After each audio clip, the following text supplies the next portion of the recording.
అందరికీ నమస్కారం. నిన్న 10వ తరగతి పరీక్షా ఫలితాలు వచ్చాయి.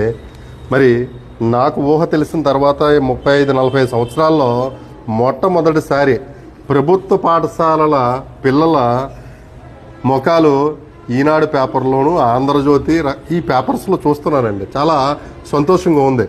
మరి 596 మార్కులతో సగర్వంగా నిలబడి అనే టైటిల్తో ప్రభుత్వ పాఠశాల పిల్లల చిత్రాలు ఇందులో వేశారండి.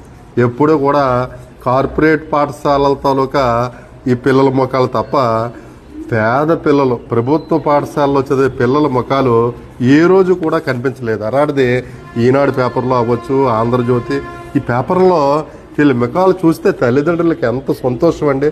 ప్రభుత్వ రంగాన్ని మనం కాపాడుకుంటే అది మనల్ని కాపాడుతుంది.